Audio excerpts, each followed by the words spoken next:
Le président Gbagbo Laurent n'a jamais braqué la BCEAO. L'ancien gouverneur de la BCEAO lui-même, qui a tous les dossiers, vous fait des révélations de taille. Alassane Ouattara utilise la justice contre le président Gbagbo Laurent et pour exclure du jeu politique ses adversaires politiques. Des révélations de taille sont faites. Pourquoi Ouattara utilise la BCEAO n'a jamais porté plainte contre Gbagbo? C'est qu'une cabale politico-judiciaire déclenchée par Ouattara parce qu'il a peur de l'opposition ivoirienne. On écoute ici les révélations de taille de l'ancien gouverneur de la BCEAO lui-même, qui était en poste en 2010 à Dakar. On écoute. Dans CAP 2025, aujourd'hui nous abordons un événement passé qui a et continue d'impacter notre nation, le casse de la BCEAO. Quels sont les effets de cet événement sur notre démocratie? Restez avec nous pour le découvrir et pour en parler, nous avons l'honneur d'accueillir M. Philippe-Henri Tablé, ancien gouverneur de la Banque centrale des États de l'Afrique de l'Ouest. Est-ce que c'est parce que vous appelez Tablé? Est-ce que c'est parce que vous venez de Gagnois comme lui que vous avez été choisi à la tête de cette institution? Ce serait une grave insulte au président Laurent Gbagbo que de dire qu'il m'a nommé parce que je viens d'une région donnée de la Côte d'Ivoire. Lui seul peut dire les critères qui l'ont amené à le faire, mais c'est sûrement pas ça. C'est sûrement pas ça. Et si je m'en tiens aux échos que j'ai eus par la suite, ses pairs ont apprécié le fait que j'ai fait toute ma carrière à l'intérieur de l'institution. Donc cela a dû être un élément favorable donc, à ma nomination. Alors votre départ de la tête de la Banque centrale a-t-il été un acte délibéré, un acte de votre propre chef, ou vous a-t-on poussé à la démission? Officiellement, j'ai demandé à partir et eux, ils ont accepté avec enthousiasme parce que je ne faisais plus tellement leur affaire. Voilà, puisque nous étions en désaccord fondamental sur la façon dont devait se comporter la Banque centrale au regard de la crise post-électorale en Côte d'Ivoire. Nous, au niveau de la Banque centrale, nous avons estimé que cette question était essentiellement politique et ne concernait pas la Banque centrale. Nous n'avions pas à nous prononcer sur qui a gagné les élections en Côte d'Ivoire. Parce que c'était la question qui était posée. Oui, c'est ce qui était demandé à la BCEAO de faire, de reconnaître que Gbagbo a perdu les élections et que c'est Ouattara qui l'a gagné. Mais ce faisant, nous serions immixés dans une affaire qui est intérêt à un État et une affaire qui n'est même pas le domaine d'évolution de la banque. Exact. Et ça allait être une position contraire au statut de la banque. Donc nous avons refusé en disant que ce n'était pas notre champ d'action et que nous sommes dans le domaine financier, économique, etc., mais pas politique. Et c'est pour ça que nous n'avons pas accepté, comme on nous le demandait, de faire un communiqué pour reconnaître le gouvernement du Golfe. Alors, revenons, si vous le permettez, monsieur le gouverneur, sur un événement tragique, le casse ou le braquage, pour certains, de la BCEAO en 2010. Que s'est-il passé exactement durant le casse de la BCEAO? La Banque centrale a-t-elle été réellement braquée? En réalité, il n'y a pas eu de casse. Parce que pour qu'il y ait casse, il faut que quelque chose soit cassé. En réalité, ce qui s'est passé, c'est quand il y a eu la réquisition, le ministre Katina, avec ses collaborateurs, plus des huissiers et un représentant du procureur de la République, est allé dans les locaux de la BCEAO, à l'agence principale, ici au plateau, pour d'abord signifier, rencontrer le personnel et lui dire donc ce qui se passe, l'appeler à la mobilisation, demander qu'il vienne au travail et le rassurer quant à comment les choses vont se passer et voir aussi quels sont les existants dans la banque du point de vue donc du numéraire, voir aussi les attentes et les préoccupations du personnel, puisque tout ce système-là passe maintenant sous le contrôle de l'État de Côte d'Ivoire. Donc il fallait voir de quoi on hérite. Voilà. Et c'est pour cela que le ministre donc, Katina est allé, il a rencontré le personnel. Et puis après, il est parti. Donc le ministre Katina n'est pas entré dans les bureaux et encore moins au caveau. Bon, donc il n'y a pas eu de casse, il n'y a pas eu de vol. Le ministre Kone Katina n'est pas venu avec des camions pour remplir ces camions d'argent et partir. D'ailleurs, ce que vous dites me fait penser à quand j'étais en audience, enfin, on passait devant les tribunaux, le juge, le président du tribunal a dit comme ça, oui, le ministre Katina a volé 300 milliards, etc. J'ai levé la main pour lui dire, monsieur le président, est-ce que vous avez une idée de la quantité que constitue 300 milliards? Même en bien de 10 000, ça fait des cartons ou bien des caisses, pratiquement des conteneurs. Alors, comment le ministre Katina, qui pour sauver sa vie, a fui en passant par Noé, etc., et quelquefois en pirogue, pouvait donc avoir toutes ces caisses d'argent sur sa pirogue en train de pagailler pour sortir donc du danger? Non. C'est pour dire qu'effectivement, le casse n'a pas existé. C'est pas vrai. C'est pas vrai et c'est ça qui est dommage parce que pour un pays comme la Côte d'Ivoire, il ne faut pas que la politique se fasse sur des mensonges. C'est ça. Les autorités de la BCEAO, en agissant ainsi, est-ce que ce n'était pas une sanction qui était appliquée à la Côte d'Ivoire? C'était au plan économique. Asphyxier l'État de Côte d'Ivoire. Oui, effectivement. C'est-à-dire ça rentrait dans un plan commun, cette fois-ci réel. Hein. Ça rentrait donc dans ce plan-là de liquider le président Gbagbo, de le mettre, j'allais dire, entre guillemets, hors d'état de nuire, hein, selon eux. Alors, ils ont tenté de le faire de différentes manières, parce que l'éliminer, le mot éliminer contient... Sinon vitrifier, comme disait Sarkozy. Voilà, hein, donc, si on veut éliminer, on peut tuer en éliminant, on peut écarter, on peut museler, etc. Mais enfin, faire en sorte qu'il ne soit plus gênant pour qui que ce soit, hein, dans leur camp. C'était ça. Alors, on n'a pas réussi à le tuer. C'était dans le sous-sol où on était, les bombardements ont eu lieu, etc. Il y a eu beaucoup de choses qui ont été faites pour pouvoir l'éliminer, même à son arrestation. Le président a eu beaucoup de courage. Bon. Mais vous aussi, vous avez eu beaucoup de courage parce que vous étiez au bunker aussi. Comment ça s'est passé? Non, il n'y a pas de bunker.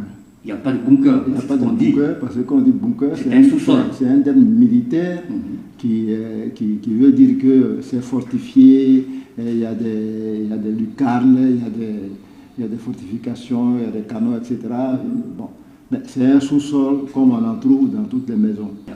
Alors, nous comprenons mieux les circonstances, mais quelles ont été les répercussions immédiates sur le paysage politique de la Côte d'Ivoire, parlant du casse? J'insiste qu'il n'y a pas eu de casse parce que c'est important, c'est sur tout ça que repose l'éviction du nom du président Gbagbo de la liste électorale. Donc il est important d'insister sur la question. Il n'y a pas eu de casse et c'est ça qui est dommage. Alors, je dis ça parce que la Banque centrale, qui est censée être la victime, la BCEAO, n'a jamais porté plainte. Jamais. Jamais. Et vous êtes bien placé pour le dire. Oui. Et puis bon, tout le personnel qui était là, quand la réquisition a eu lieu, hein, ce n'étaient pas tous des amis du président Gbagbo. Il y avait de tout dedans. Donc quelqu'un au moins peut se porter témoin pour dire que oui, j'ai vu Katina traînant une caisse de billets et le mettant dans un camion. Mais rien de tout ça. Un genre de coup monté,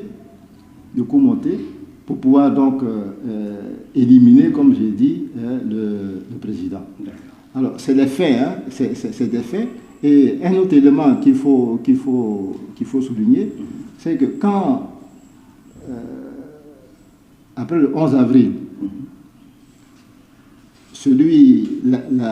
les personnes qui dirigeaient l'agence, la BCEAO Côte d'Ivoire, ont été virées et on les a remplacées par d'autres personnes et qui ont donc pris la place.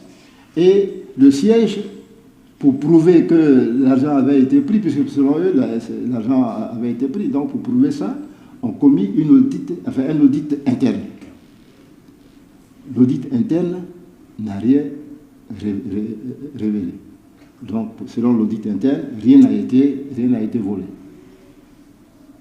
On n'en était pas sûr. On va donc commettre un cabinet d'audit de renommée internationale, dont je ne dirai pas le nom, qui est donc commis et qui fait l'audit. Rien. Les Français, qui tenaient aussi à tout prix à montrer que de l'argent avait été volé par Gbagbo, ont commis à leur tour le Trésor français pour venir faire un audit. Rien à leur tour. Et tout ça se retrouve dans les livres, dans les rapports financiers de fin d'année de la banque de 2011, où on n'a aucune trace, mais je dis bien aucune trace d'un vol quelconque de ce montant et de tout autre montant qui aurait été pris par qui que ce soit. Rien. Donc c'est sûr du faux. Et jusqu'à présent, moi je reçois en tant qu'ancien gouverneur, je reçois le rapport financier, le rapport annuel de la Banque centrale de la BCEAO. Rien. Jusqu'à présent, 2011, 2012, 2013, jusqu'en 2024 que je viens de recevoir, il n'y a aucune trace de cela. Donc, c'est vraiment... c'est eux qu'il faudrait peut-être accuser de casse, ceux qui font ça. Parce que c'est vraiment volontairement vouloir salir quelqu'un, le tuer dans son honorabilité, mais ce n'est pas acceptable. On ne peut pas le faire. Il n'y a pas eu de crime. Pourquoi, diantre, veut-on condamner quelqu'un s'il n'y a rien eu? Monsieur le gouverneur, donc c'est sûr du faux. C'est sûr du faux que les autorités ivoiriennes se sont appuyées pour extraire le nom du président Laurent Gbagbo sur la liste électorale. Faux et il est faux. Totalement faux. Et c'est ça qui est dommage parce qu'on le crie, et même ils le savent qu'il ne s'est rien passé. Mais comme il n'y a pas plus sourd que celui qui ne veut pas entendre, bon, ils ne veulent pas entendre, mais ils sont sûrs du faux et comme tout ce qu'ils font. Et c'est sûr ça qui prospère. Alors, donc, cette décision, parce que nous la vivons, cette décision a eu des répercussions dans le monde politique ivoirien. Ce n'est pas seulement au PPACI. Est-ce que vous avez entendu parler, est-ce que vous voyez que cela embête aussi les autres partis politiques ou les organisations de la société civile? Bon, sur ce point-là, il faut peut-être dire aussi que beaucoup pensent que se battre pour la réinscription du nom du président Gbagbo sur la liste électorale est une affaire personnelle au président ou bien personnelle au PPACI. Mais c'est une grave erreur que de penser cela. C'est une grave erreur. Et pourquoi? Gbagbo est un symbole aujourd'hui. Il est le symbole de la résistance. Il est le symbole de la souveraineté. Donc, le symbole-là, il appartient à tout le monde. On est symbole pour une communauté, pour un pays. Et si on s'attaque au symbole, ça veut dire qu'on s'attaque aux autres qui considèrent que c'est un symbole. On s'attaque à eux. Et c'est ça qui s'est fait aujourd'hui. Parce que si aujourd'hui on enlève le nom du président Gbagbo impunément de la liste, mais ça veut dire que nous tous, nous sommes exposés, que ça peut arriver à tout le monde, à n'importe qui. Et d'ailleurs, même ça se passe. Des exactions qui se passent aujourd'hui, des maisons qu'on détruit. Tout cela est lié à ce qui est fait aujourd'hui au président Laurent Gbagbo. Parce que si on ne dit rien, ça veut dire que le régime peut tout faire. Le régime peut faire tout ce qu'il veut, y compris dire même qu'il n'y a pas d'élection et puis on s'assoit. D'ailleurs même, peut-être qu'il vaut mieux faire cela que de nous donner à voir la mascarade des élections. Donc, la réinscription du nom du président doit être un combat pour tous. Parce que c'est ça qui, une victoire sur ce front-là, va donc ramener la démocratie en Côte d'Ivoire. Donc il est bon que toutes les composantes politiques de ce pays en prennent conscience. Parce que on dit, si on traite ainsi le bois vert, quand sera-t-il du bois mort? Alors, nous, les bois morts, là, on a qu'à faire attention et éviter qu'on fasse ça au bois vert. Monsieur le gouverneur, je vous comprends, mais vous savez que les partis politiques, chacun lutte pour arriver au pouvoir. Alors, si on peut retirer le nom de Laurent Gbagbo sur la liste électorale et que ça peut nous faire de la place, vous n'allez pas nous demander de supporter et de lutter pour ça. Mais on aura de la place pour rien, parce que celui qui a retiré le nom du président Gbagbo, c'est pas pour laisser quelqu'un d'autre prendre la place. Nous avons donc établi le lien entre le CAS et la politique, mais qu'en est-il des arguments juridiques qui militent en faveur du président Laurent Gbagbo, donc en faveur de son inscription sur la liste électorale? D'abord, premièrement, les faits sont là, les faits n'existent pas. Les faits n'existent pas, il n'y a pas eu de délit, il n'y a rien. Donc ça déjà même... Il n'y a même pas eu d'intention. Il n'y a pas eu d'intention. Puisque comment celui qui dirige un pays et qui, à cette époque-là, voulait donc que ce pays sorte de la guerre, peut aller commettre un tel acte? C'est pas possible. C'est pas possible. Voilà. Donc, il n'y a pas eu de casse.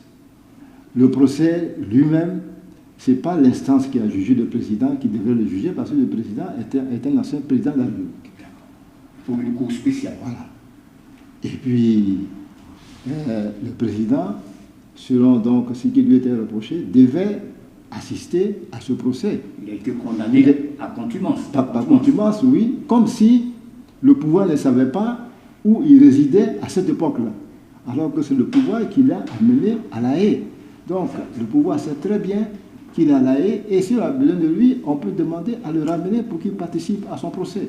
Il y a aussi que la Cour africaine des droits de l'homme, qui a été saisie par une ONG ivoirienne sur la question du retrait du nom du président de la liste électorale, a demandé de façon formelle et claire que son nom soit réinscrit donc sur la liste. Il y a un certain nombre d'arguments juridiques qui ont été développés très largement par des plus sachants que moi sur la question. Moi, j'insiste sur les faits et puis sur l'éthique. Sur la question de l'éthique. Parce que, en général, dans les communautés humaines, tu ne peux pas faire du mal à quelqu'un qui t'a fait du bien. Non, ça dérange la communauté. À qui a-t-on fait du bien? Mais le président Ouattara était inéligible. C'est Gbagbo qui l'a rendu éligible.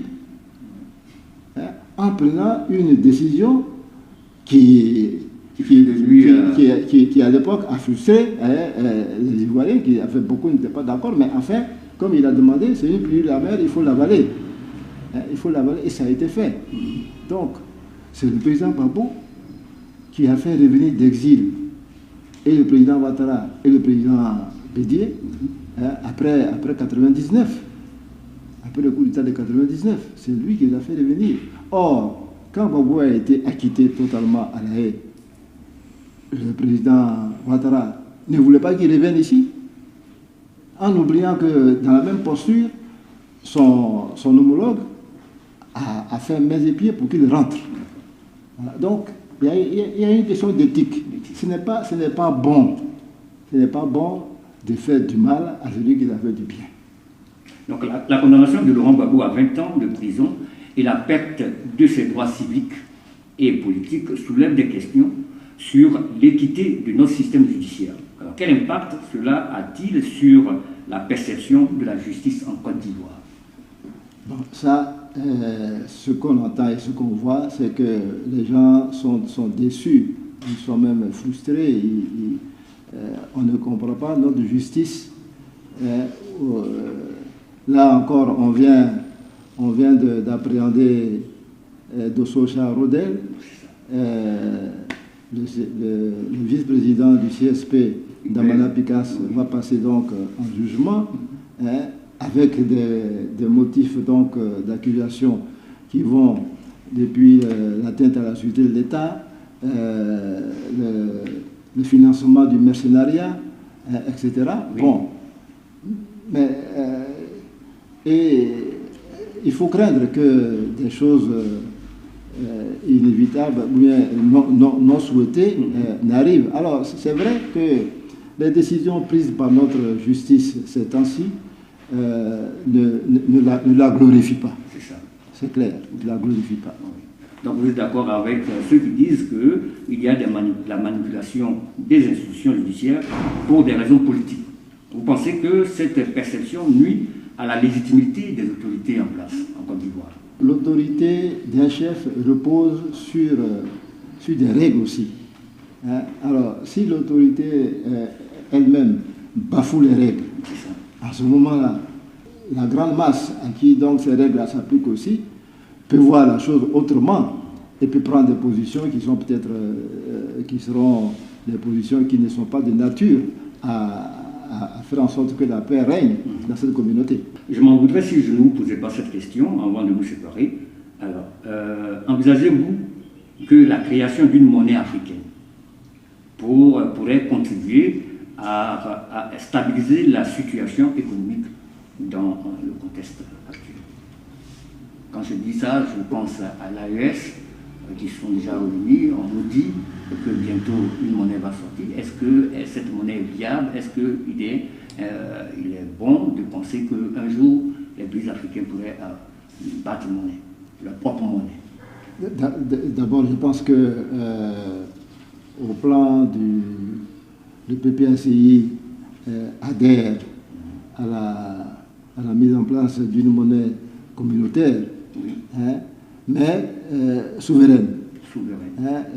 Donc, on pense que du point de vue de notre idéologie qui est panafricaniste, nous devons donc aller à une monnaie communautaire qui sera un puissant moyen pour les échanges, pour activer des échanges entre les pays.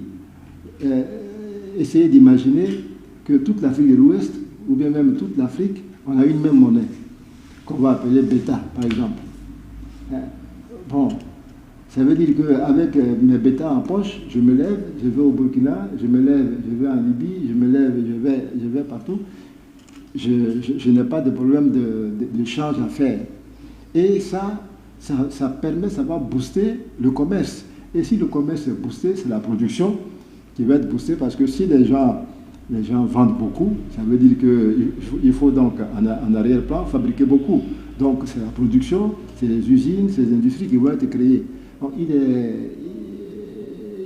est fondamentalement bon que nous allions à des monnaies, à une monnaie communautaire, et que chacun ne reste pas isolé dans son coin.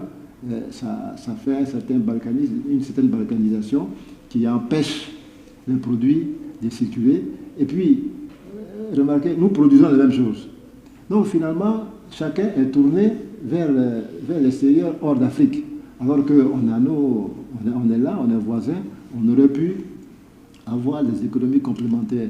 Et c'est ce qu'une monnaie commune peut apporter. D'accord. Monsieur le gouverneur, faisons de la politique fiction. 2025, Laurent Gbagbo remporte les élections présidentielles en Côte d'Ivoire. Je vous appelle en tant qu'expert à lui donner des conseils. Quels sont les premiers conseils que vous donnerez au plan économique et financier?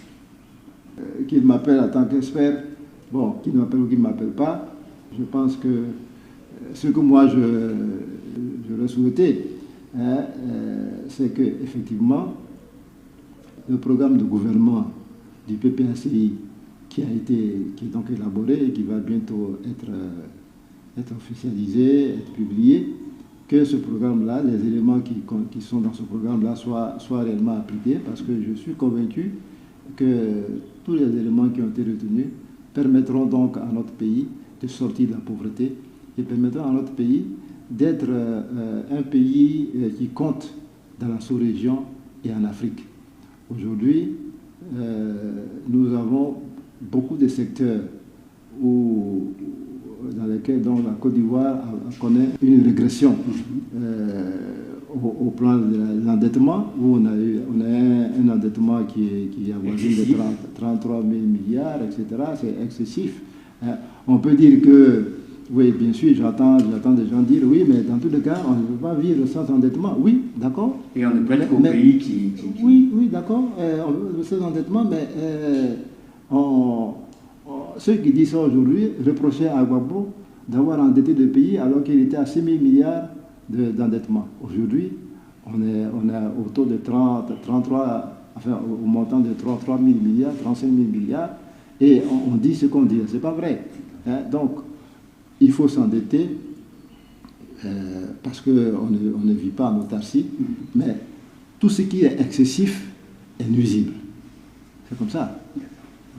Ok, merci Monsieur Philippe-Henri Dacoury pour votre éclairage sur ces importants sujets. Le cas de la BCEAO reste un rappel poignant des défis politiques, juridiques et économiques auxquels la Côte d'Ivoire fait face. Alors que nous nous dirigeons vers les élections de 2025, il est essentiel de préserver la démocratie et de restaurer la confiance des citoyens dans nos institutions. Merci à nos téléspectateurs d'avoir été avec nous. À très bientôt pour un nouveau numéro de CAP 2025. Veuillez tout simplement vous abonner et activer la cloche de notification pour ne rien rater. Retrouvez KDV Africa sur YouTube, Facebook, TikTok.